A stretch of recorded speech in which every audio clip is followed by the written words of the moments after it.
yeah, and it's time for the Strike Zone podcast presented by the Game Sports Podcast and powered by 91N 91 Network, formerly known as TGEM. More on that in a little bit. I am your host, David McCaig Jr., and this show is hosted by two people, though, not just yours truly. I'm joined by the co-host of the Strike Zone podcast, the one and the only, ladies and gentlemen, Connor Henderson. Connor, my friend, what's going on? Welcome back. It's been a long time. A long time. It's been too long, Dave. I'm ready to get talking, get going here. Before we get started, let's show some love to our sponsors at Flawless Roofing, Sure Seal Inc., located in Thunder Bay and Sault Ste. Marie. 30 years in the biz. Protect your investment and start from the top. Just like you would with a pitcher in the first inning. I'm sorry, I don't know. We couldn't think of a good punchline. Go see Flawless Roofing, Sure Seal Inc. for more details. And Dave, with that, let's get started on the show today. What's up? What's the topics? I just lead off, man. Lead off, opposite field, double to start off the show right here. Okay, I'm gonna say right now we haven't done a show since June, and I want to say quick that, you know, despite on what show we have here on the Game Sports Show or Strike Zone or if it's Top Shelf, whatever show that we're talking about, obviously each show has a different listener database, okay? Obviously different demographic per show. But obviously the Game Sports Podcast, the Game Sports Show, whatever way you want to look at it, we have a large listening base that's been around since 2016, January 2016.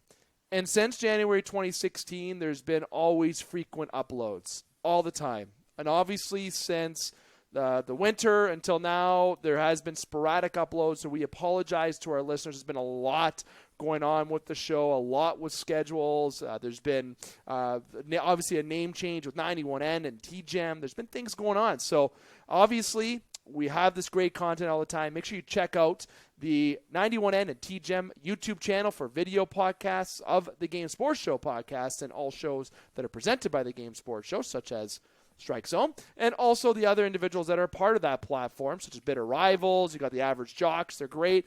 But if you don't want to tune into YouTube or you don't want to tune into that platform, that's fine. But just make sure you tune into the Game Sports Podcast or Game Sports Show shows, okay? There's lots going on. There's baseball. There's hockey. There's podcast special edition. There's always lots. But I want to make sure I mention that we have had sporadic uploads, and it comes to this show where we are only doing the third episode of the season. But, hey, if you're a true Strike Zone fan, you know that Connor and I, between June and August, basically only do shows on holidays and once every month until playoff time. Then when the playoffs happen, we got frequent shows happening in each division series up until the World Series, and then we got a season finale. So, yes, we're going to have more episodes within the next 30 days to 45 days or so than we have for the whole summer, okay? So I want to make sure you keep it locked here on the Game Sports Show and all the uploads of the Game Sports Show. Now, speaking of which, before we go into the show as well, I want to make sure to remind listeners that we have upcoming shows and previous shows to tune into, of course, such as Gilbert Brûlé's special edition upload. That was absolutely fire, that show. But upcoming shows, we will have a Game Sports Show podcast, the first one in a month. We will have a show on August the 22nd. Okay, that's a very fragile week for me. As Connor can say, it's a busy week that week, of course, but we have an upload coming there on the 22nd. And for those asking about Top Shelf and In the Pocket, oh, yeah, that's coming back soon. They'll be back after August the 28th. We'll be doing In the Pocket. Then in September will be Top Shelf. Okay, so if you're asking about all these housekeeping items, there it is. And there will be a big announcement also on August the 22nd, but no, not on the Game Sports Show podcast, not on that show with me. It'll be a separate uploaded on the 91N TGEM YouTube channel, so make sure you keep your eye out on that. Okay, we're 425 in, okay, and I had to do a lot of housekeeping items because I've been getting grief, Connor. I have. If it's been at baseball, if it's been with friends, if it's been frequent listeners, obviously some listeners in the Michigan area of saying, when are you doing your next upload? It seems like you've been taking a holiday. And you know what? You're right. Usually in August, that is the Game Sports Show's usual holiday. We take holidays in August, but it's been a weird year for us here on the show and just in general. So bear with us as we get through these schedule conflicts. I can promise you from September and going forward, we have big things coming and a show schedule lined up for you. Okay, but let's get into Strike Zone. You talked Flawless Roofing. Yeah, protect your investments right there. See that calendar there, that logo? And it makes sure I can know what day I'm on, because I don't know what day I'm on some days. I got my Jays, old retro Jays t-shirt on, and it's got Jose Bautista on the back. And obviously, if you're on the audio platform right now, you can't see. So if you're on video, you get a treat of seeing the Bautista shirt. Okay, but we'll talk about that as the show comes on the agenda. We're going to talk some men's league baseball here a little bit. Yes, that's the Algoma region. We got some beauty of the stories for the Pandas. If you know what that is, trust me, you're going to want to know. We're going to talk playoff action. We're going to talk a scandal. We got a good cute story from Connor. Yep, I called it a cute story. And then I'm going to give a little bit of love to Jose Bautista as well. And we're all going to try to cram it in. And, well, I borrowed 5 minutes already, so we're going to try to cram it in about 15, 20 minutes for you. So let's kick it off, Connor. I want to start with men's league baseball. Okay, you and I were talking off air. You've been a part of this team since it launched, okay? Here in Sault Ste. Marie, Ontario, for those that are in Sault, Ontario, close region, if you don't know where you are, if you're from way outside of here and you're like, what's Sault, Ontario? We're worth the Google because we're a very interesting city. But for Sault Ste. Marie listeners that know, we have a very good baseball league. Slow pitch is really popular here. Actually, I would say very, very popular. But there is a men's open league for hardball. I quit slow pitch so I can stay in this league because I thought my swing would be messed up. Yeah, I'm not competitive. And we've been on a team since 2018. And it's been called the Game Sports Show Renegades. It's now transitioned to the 91N Pandas. And last year, the 91N Pandas were the champions. And this year, they're looking to repeat. And what are the 91N Pandas? Well, that's the team that yours truly is on, obviously. And Connor is still on in spirits, okay? He has resigned from the team, obviously. We did win without him here last year. It was heartbreaking, and he's on here this year. But he is still on our roster, and his number is hung up in the rafters, okay, at the new IDA Park there for Men's League. Okay, now, they're in 91N Pandas, and the Men's Open League is in the thick, right inside playoff baseball right now. On this past Sunday, the 91N Pandas defeated a team called the Donuts 12-0 to move on to the finals automatically on Thursday. And tonight, the time of this recording, August 15th, the final buy-in game between the Donuts and Hellcats were taking place. So we do not know actually who the winner is at this time. Maybe I'll know by the ending of this recording. But if you're in Sault Ste. Marie, get down to IDA Park on Thursday, the 17th at 8:30 p.m. Eastern Time to cheer on the Pandas to go back-to-back or cheer against us. Trust me, we got players on our team that would love to get booed. I can name 3 off the top of my head right now, and yes, I'm one of those 3. Connor, let's talk Men's League, though, quickly before we transition. I just want to get the whole schedule there. What's your thoughts here about the Men's League baseball? Let's make it interesting. Let's talk a little bit of beer league baseball here. Okay, you played it. It's entertaining. It's some good baseball. Yeah, it's fun to get out there and see people try not to hurt themselves as they're, playing some good old hard-nosed hardball. Obviously, I'm not in town, so I haven't been able to keep tabs with you guys as much as I would have liked to. But it's fun to see everybody out there competing and giving it their all. And I'm, cognizant of the fact that as soon as I left, you guys started winning championships. So hopefully that trend continues for the sake of you and the rest of the boys back in the Sioux. Man, we miss you on the bench. We talk about you, and we also talk about Trudes on the bench a good amount of times. Those were the good times. Yes, winning's fun and everything, but that's not the point. Truthfully, people think that we're competitive. We are, but just having fun is honestly what we want to do. And I am so happy that I joined that league. So if you're actually looking to play and you're in Sault Ste. Marie, or if you're not in the Sioux, just play hardball. Slow pitch has how many teams, Connor? Like here in Sault Ste. Marie, I feel like it's got almost 100. Yeah. I don't know if that's 50 there's a lot. And if you've played ball, it's once or twice a week playing hardball. Yeah, it's sometimes the same nights, but you're already there. They don't really clash that much. You can still make games. Give it a try. We want to see more teams enroll. There were, before COVID, we were up to 5 teams in the men's league open, but obviously COVID has brought that down a little bit. But it's still very good ball players in there. It's competitive, and that's enough love for the men's league baseball here in Sault Ste. Marie. But we want to cheer on that title that's right behind me, and again, if you're on video, you got a treat onto that would be my right. I'm just trying to do my basic knowledge of what sides are. There's the trophy that's being played for on Thursday. And yes, at the bottom left of that trophy has the 91 N engravement, and we're looking to make that blank space right there say the 2023 Pandas as well. And Connor, we might put you as the MVP. Okay. Connor, let's talk major leagues. Okay, there's a lot to get into here. Baseball season's hot right now. There's 40 to 45 games left, depending on what team you're cheering for. I think 45 is actually a little bit kind of over the line, actually. I think 42, 43 is the max. But we're at the thick thin right now where things are going to time's going to fly by. Games are critical.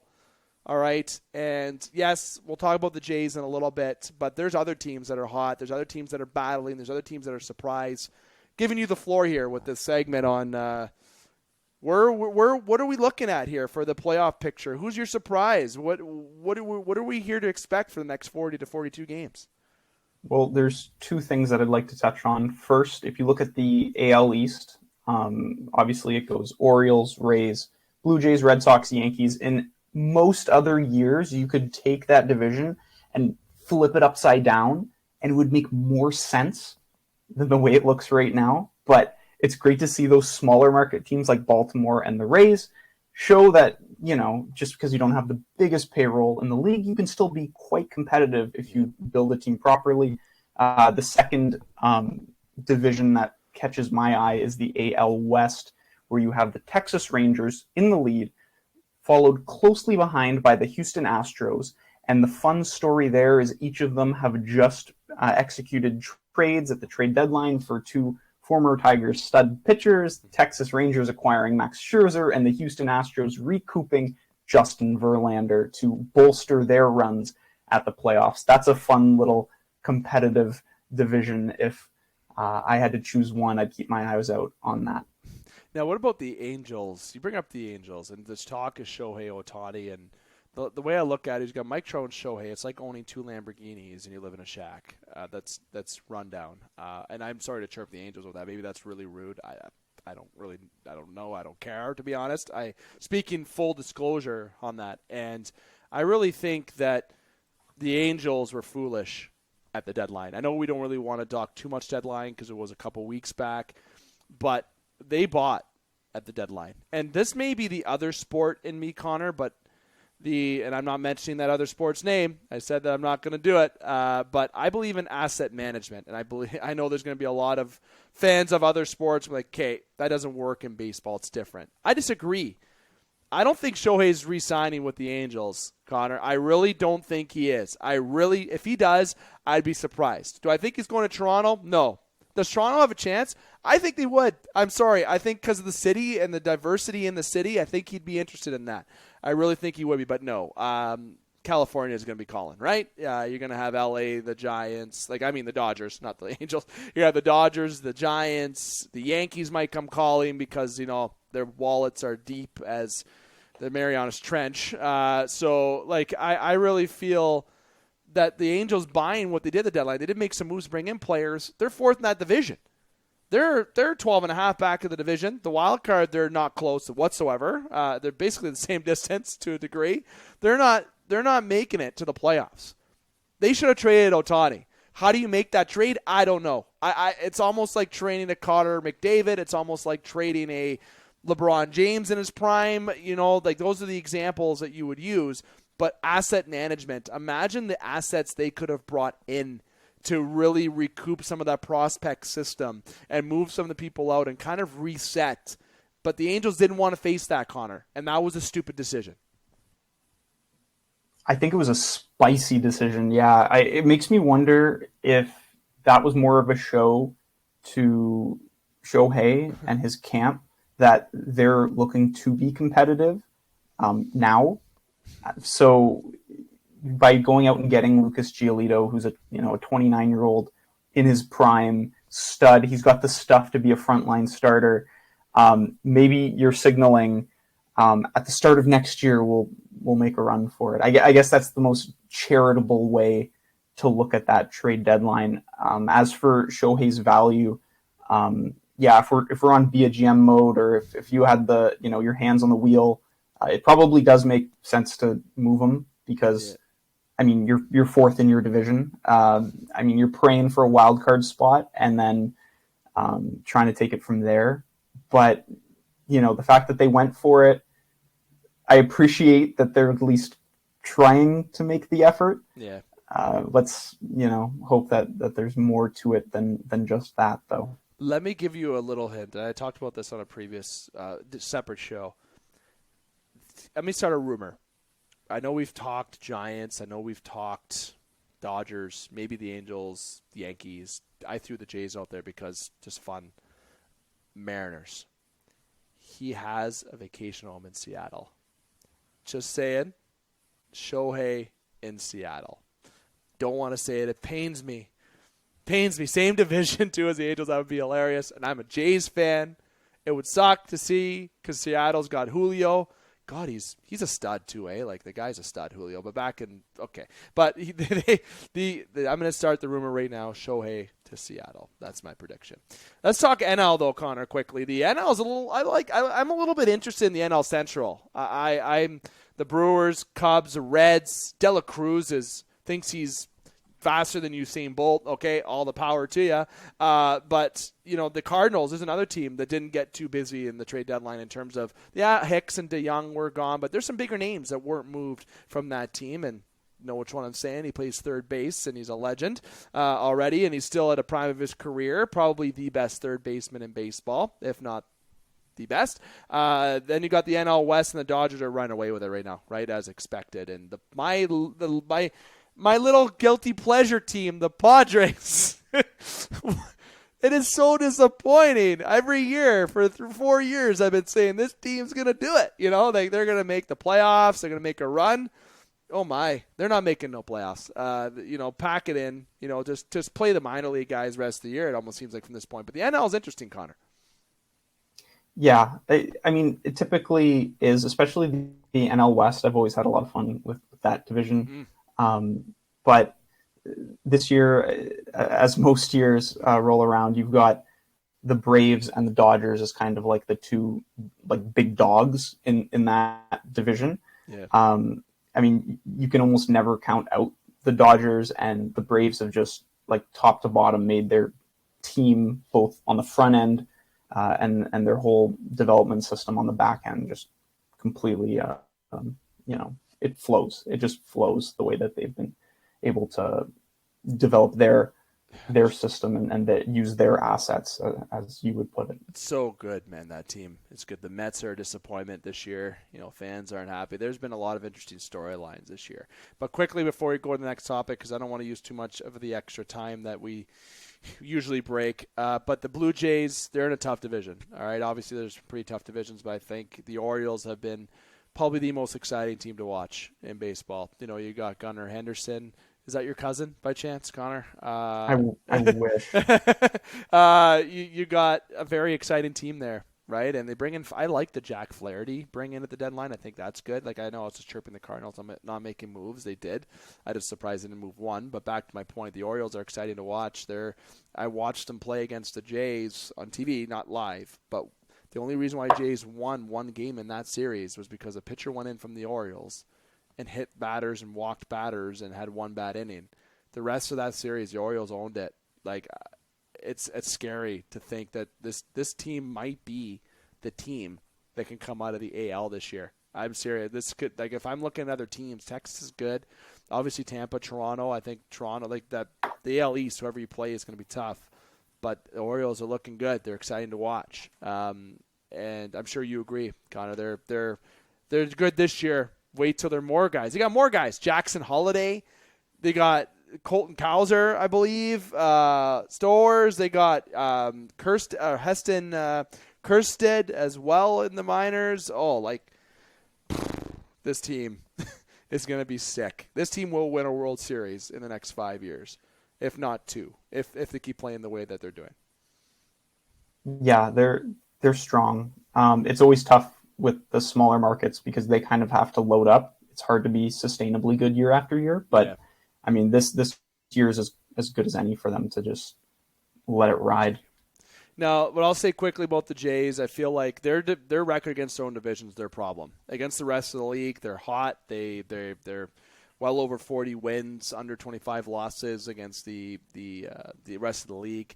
But in their own division, they're well under 500. Like they're not even flirting with 40% against their own division. And that even if the Jays are flirting with 50 or 60% success rate in their own division, they would be in first in their division right now.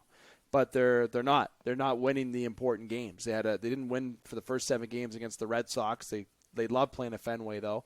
They've had trouble against Tampa. They've had trouble against Baltimore. The Yankees have been pretty even. It's just been a disaster for their own division. And for fans asking me about the feedback with the Jays, very simple. Their bullpen has come miles. Every year on the show, I'm chirping their bullpen. Every year, I'm saying that that's their problem. Every year that's the issue. And Mark Shapiro, went out at the deadline, and he brought back Hyunjin Ryu. Manoa's been disappearing all year, but the bullpen has been very intriguing.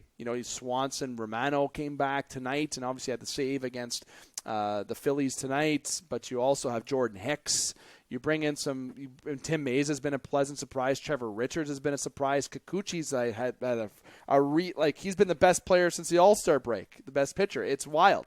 So that's not the issue. It's just some of the offense is struggling and not Bo in the lineup. You need to be healthy. And the Jays' problem, I really don't have an answer, Connor. I don't know if you do, but I just feel like the pitchers that they're pitching against or playing against have or know how to pitch against these Blue Jay hitters. They just know what to do to them because Vladdy's not the same guy.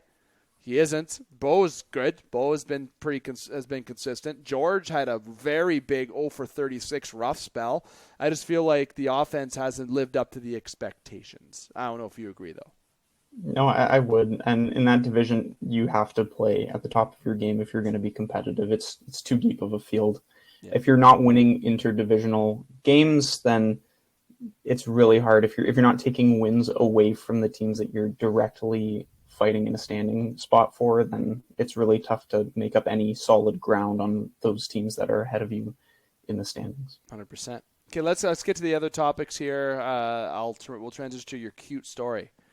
I want you to have the floor for your cute story. We'll call it, and then after, of course, we'll start getting into a scandal that we like to talk about on each show.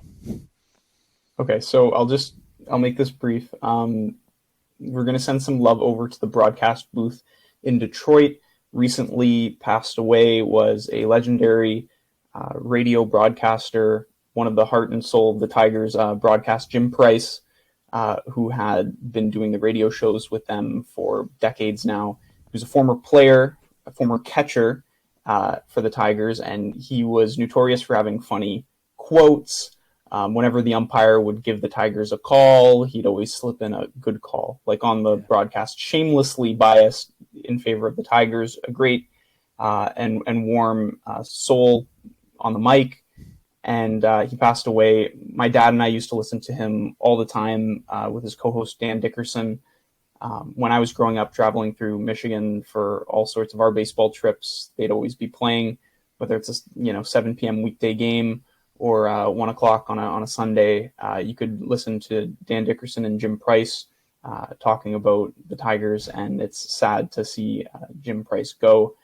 I texted my dad the night I found out about the news, and we kind of spoke about it recently. It's sad when you get to the point where you're seeing some of those people that you look up to pass away. Yeah. A little bit of love to Jim Price and the Detroit Tigers radio broadcast. See, now when you think of sports, Connor, and obviously we're avid sports individuals, and players, teams have our passion, but you also remember those commentators. You remember the announcers. You remember the people that made that experience while you're watching the game, listening to the game, whatever it may be, memorable. And I know Scott Nason, the late Scott Nason, and also Butch Davis, members of the Gain Sports Show family. As of course, everybody that knows the show would know that. They've talked about them as well. Detroit fans, right? Detroit faithful. Do you love your sports in Detroit? My goodness. And memories. It's in your sports is what I'm saying. People that make it enjoyable when you're watching it. How boring would it be to watch it not have sound or not have somebody talking to you? Look at people right now. You're watching or listening to us, which we appreciate. Doesn't matter if it's 10 people, 5 people, 500 people, or 10,000 people. At the end of the day, we're here because of something we're passionate about, and the announcers have their passion and their gift, and they give it to us while watching it, and it's memorable.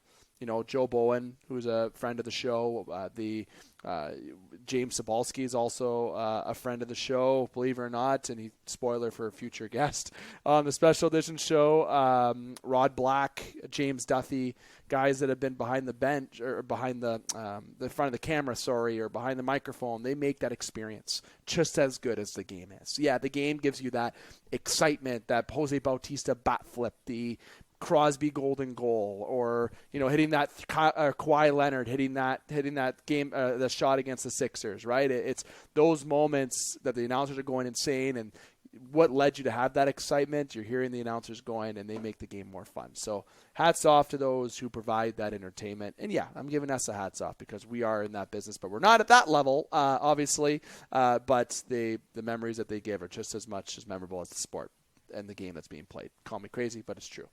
Lastly, I'll give him a shout out here before we get to our final topic. I want to save the juicy topic for last, even though it's probably going to be a shorter scandal topic. But as I said, Jose Bautista, I'm wearing the shirt today for those who can't watch and are only hearing. It's the retro, the 08 jersey shirt that I'm wearing, the Jose Bautista on the back, my favorite J of all time. Yes, I've been watching them since the mid-90s, since I can remember. Carlos Delgado, Vernon Wells, Roy Halladay.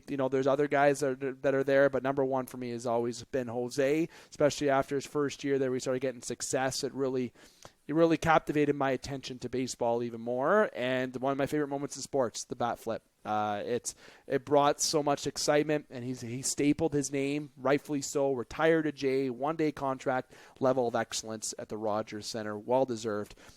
Edwin's name will be there soon as well. I guarantee you will see the Ed Wing beside Jose Bautista. Even though they didn't win a World Series, they were a frickin' team. That team was unbelievable. 2015, 2016, they were never out of a game.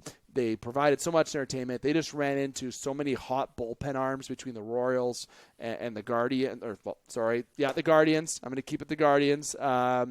Previously, what they were. Andrew Miller came out of the bullpen one year, and the other years, I can't even remember. They had 5 or 6 guys, Kansas City, that I can't remember top of my head. Kelvin Herrera, Wade Davis, and Ken Holland, I think. There it is. There's the crew. Greg Holland? Greg Holland. Yeah. Ken Holland is an GM for the Oilers. Those were the three. I'm really starting to believe pitching, small ball and pitching wins you championships. I'm starting to see that a little bit more in my time. I may be wrong, but it's been congrats to Jose Bautista, well deserved. And I think he did it so good with his speech. He recorded a video instead of talking. I actually didn't mind that, because if you're at the stadium and you're listening to him talk and you're sitting in the 500 level, you're not hearing him. I'll tell you, especially at the Rogers Center. That Videotron that they have, that's how many inches wide and long and loud throughout the entirety of the stadium. Everyone got to hear the speech. Everyone got to hear it clearly. Hats off to that. I think that's going to catch on. Connor, last topic. We're 10 minutes over in all facets here, the time and our recording. Not too bad, because a lot of housekeeping items, and people have been missing us. It's been a month. It's been 2 months since we've had a recording, I think exactly to the day. We're definitely due. But last topic before we get to a conclusion. We cannot have a show without a scandal. I said for 3 years we've been doing the show, I think we've had 90% of our shows talk scandals, and there's been so many. And I think this one is the most hardest one to talk about, because it's got so much legality. We got to watch what we say in a lot of different ways. But you know what? Just so I don't say the wrong thing, I'm going to let Connor kind of take the floor on giving listeners the scope of something that they probably already know. But obviously, Wander Franco got into some hot water and some issues. The star shortstop for the Rays is currently suspended. Yeah, thanks for throwing the potato my way, Dave. I appreciate that. So in like no uncertain terms, there's allegations that have surfaced on more than one occasion that this individual baseball player was having like inappropriate relations with women who were quite younger than him. And yeah, we cannot do a show without a scandal. I mean, obviously, like Wander Franco, he's like a star player. that doesn't matter at all in this sort of situation. So it's very premature right now. I think they're investigating by all the reports, checking out like past social media engagement as well. I don't know if there's like a formal confiscation and if they're checking DMs or what's going on here. But long story short, we're gonna have to wait and see what happens there. Obviously, it sounds like if the allegations are true, that it would be quite inappropriate, if not illegal. But we're going to have to wait and see how things develop on that front. So keep posted for another scandal-ridden edition of our show. It seems to be the trend. It seems that's going to be what we're going to be known for in the show. And Franco had a comment, and I'm taking it right from the New York Post. Okay, so point at the fingers at NewYorkPost.com. They say that I'm in public with a little girl, that I'm running around with a minor, Franco said in the social media video in Spanish. People don't know what to do with their time. They don't know what they're talking about. That's why I prefer to be on my side and not get involved with anybody.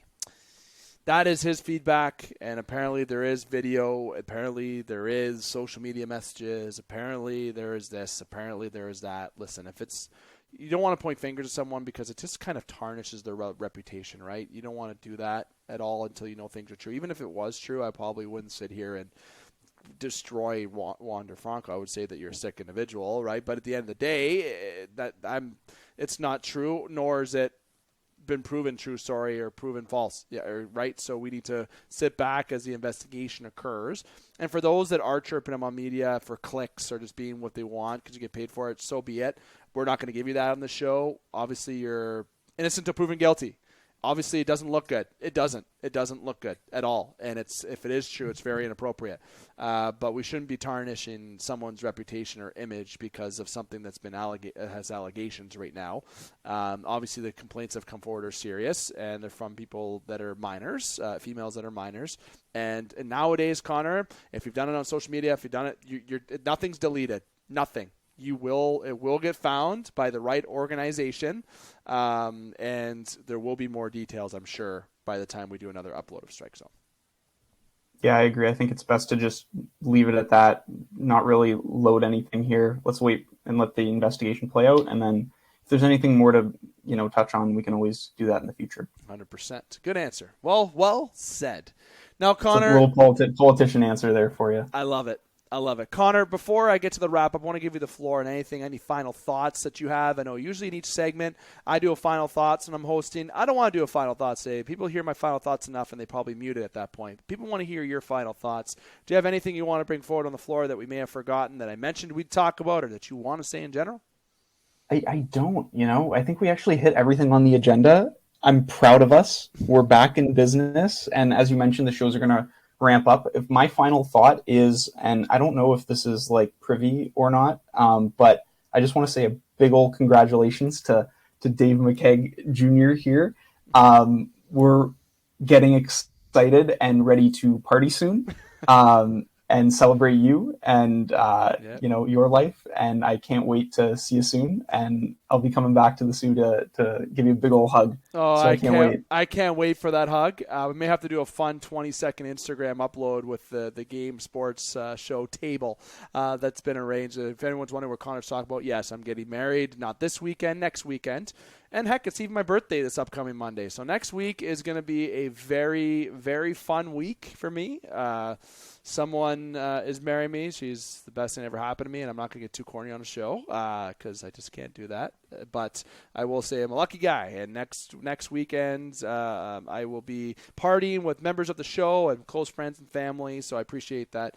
Congratulations, Connor, and that will be next weekend for sure, and we'll have a blast, my friend. So those asking, okay, when's the next Strike Zone going to be? Well, let me tell you this. Connor and I, after I'm done my festivities, as next week is already ramped up with events, as I just told everybody, and we have a couple recordings.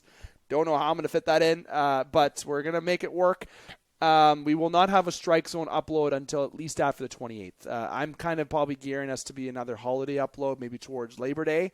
That probably seems like an appropriate upload for our next episode for Strike Zone, so keep it locked on that. For the social media on the TGEM 91N hyphen, because everything's still going to be announced, Panda's Trophy Championship run. there will be social media uploads for that. Okay, so keep an eye on the Game Sports Show Instagram, Facebook. We'll have it all uploaded on there. Update that we received, apparently the Donuts and Hellcats are tied 3-3 in the bottom of the 6th. So nail-biting action in men's league baseball. The 91N Pandas don't know who they're playing yet. At this time of recording, I'll probably know in the next 20 minutes, but I'm not editing that in at all.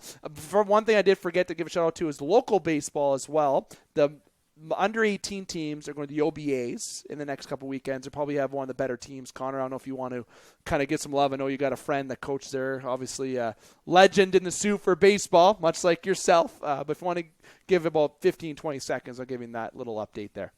Yeah, just really excited. The OBAs are just around the corner for the U18 Black Sox.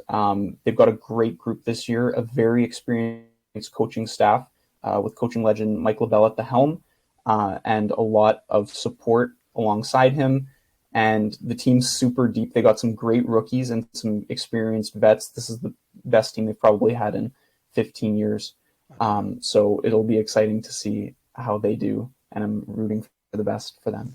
100%. Love that. Okay, so that has been the Strike Zone podcast, and it's been sponsored by Flawless Roofing. Okay, and like Connor said, protect your investment. You start from the top. You don't want no leakage. You don't want that water damage nonsense. Flawless Roofing for 30 years has got you covered. You got someone who has 30 years in the biz, and they're doing commercial residential rooftops, and they have modern technology. You know that they're the shit. Okay, that's all. I don't know if the sponsor appreciates a swear in their thing. I'm sure I'll get a message if not. But you know what? He knows what he got into by sponsoring us here on the show. But jokes aside, great individual that he is. Obviously, I won't throw his name out because there's multiple people involved. But it's a team effort for Flawless Roofing. But, of course, 30 years in the biz. Protect your investment. Start from the top. Lots of uploads coming up for the Game Sports Show podcast next week after. Keep an eye on the schedule. Keep an eye out for the special announcement coming out in the next week. Yes, the official announcement of 91N. That's what it's going to be if you want a spoiler. If you listen to this point of the show, you get to hear what the spoiler is for that announcement next week. I want to say thank you to Connor. Thank you to the listeners for taking the time. And Connor, I'll let you say your goodbyes as well. I want to say thank you. It's been a great time. Looking forward to partying next weekend. Yeah, bye, Dave. Get ready. All right, I'm coming home. I can't wait. I'm going to run into you with open arms, and we're going to be dressed up nice. Oh, we're going to look sharp. Oh, the place to be on August 26th is at, I'm not saying it out loud. I don't want you to wedding. Don't crash my wedding. You're not invited. You can't come. Okay? That's the way it goes. Just kidding. Just send me a message. But nonetheless, the Strike Zone podcast presented by the Game Sports Show, powered by 91N, still and formerly known as TGEM.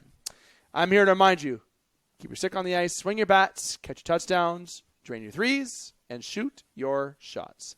Booyah.